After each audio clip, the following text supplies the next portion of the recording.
Hi, this is Daniel Weisbarth with Silver Knights in Richmond, and I want to show you the game of the month from November tournament training, both to show you an example of a nice game played by a couple students in a tournament training class, and to show you a few of the kinds of things that kids can learn in the classes. So the white player in this game is named Sam, and the black player is named Karthik.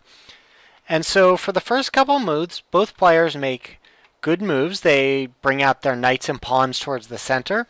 One of the opening principles is that you want to control the middle four squares on the chessboard, which are the e4, d4, e5, and d5 squares. And another is that you want to develop your minor pieces, which is knights and bishops, so that they control the middle. And this continues as both players develop bishops. And now Sam makes a threat. He moves his knight to g5. And knight on g5 makes a lot of sense in one way, because white is now attacking the pawn on f7 next to the black king with two pieces. And black is only attacking it, or defending it with one. And so that's good, and if white takes it with the knight, the king wouldn't be able to take back, and the knight would be then attacking the queen on d8 and the rook on f8. But black has a good way to defend the pawn, which is something that he wants to do anyways. And so black just castles. And now the king and the rook are guarding the pawn, and so it doesn't make as much sense for white to take.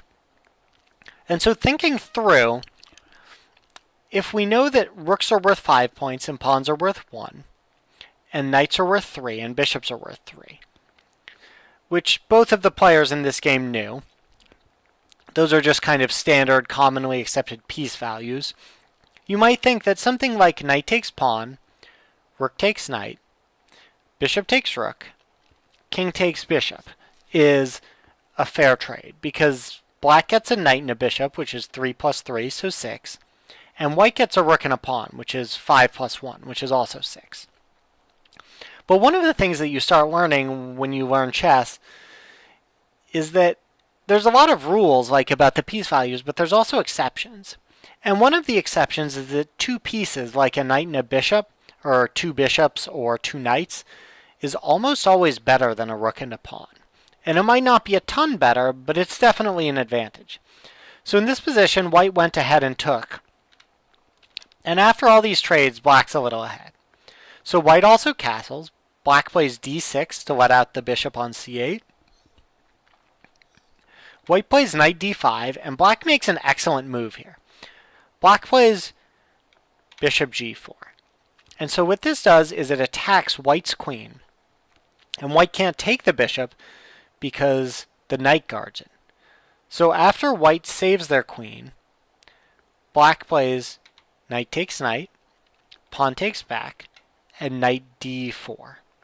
So now if we look at the position, black has a pretty big advantage here. And black's advantage is that black has 3 pieces developed in the middle, the knight and the 2 bishops, and white doesn't really have any pieces. And then the other advantage black has is that black's queen can pretty easily get into the game by moving out towards the king side of the board. And white has a lot of pieces that are kind of stuck on the back rank, like both rooks and the bishop. So white continues, playing with the only piece he has out, which is going to get him into a little trouble. So he plays queen d4, or queen e4, which attacks the bishop on g4, and black guards it with the queen. Which again, notice black just brought out another piece. So now it's 4 developed pieces to 1.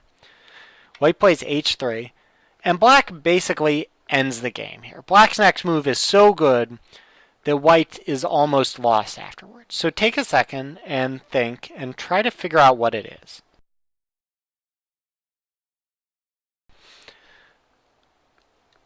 So one of the core parts of getting better at chess is tactics, which are things like forks and pins. And in this position, black plays a killer move where he uses both a fork and a pin. So the bishop goes to f3. Now this looks a little odd because both the white queen on e4 and the white pawn on g2 are attacking the bishop. However, if the queen takes the bishop, the knight takes the queen, which would be really bad for white. And the pawn actually isn't allowed to take the bishop, because if the pawn takes the bishop, the white king would be in check from the black queen. Because if the pawn goes here, the white king is in danger. And so there aren't any good moves here for white. So what white is forced to do is move that pawn to g3. And so after pawn g3, oh, one thing to notice is that in this position, if white tries moving their queen somewhere safe, so for example, if the queen goes to d3, black would be able to play queen takes pawn, checkmate, and just win the game. So back here, white really just has to stop the checkmate, because checkmate is worse than losing your queen. And white plays g3. Black takes the queen, and then the next few moves are nice to find the checkmate. So a3, check, king move, d3, which looks like a really promising move, because when the pawn moves, this is another example of a fork. When the pawn moves, the pawn is attacking the bishop, and in this position, white isn't attacking anything. After the pawn moves, the pawn's attacking the bishop, and the bishop on c1 is attacking the black queen. And black does a really cool move here. And he plays bishop takes f2. And this is a great move, because one thing it does is it actually just lets white take the queen. And you can take a second if you want here and figure out what the end of black's plan is, which is a checkmate. So black gave away the queen to find a checkmate.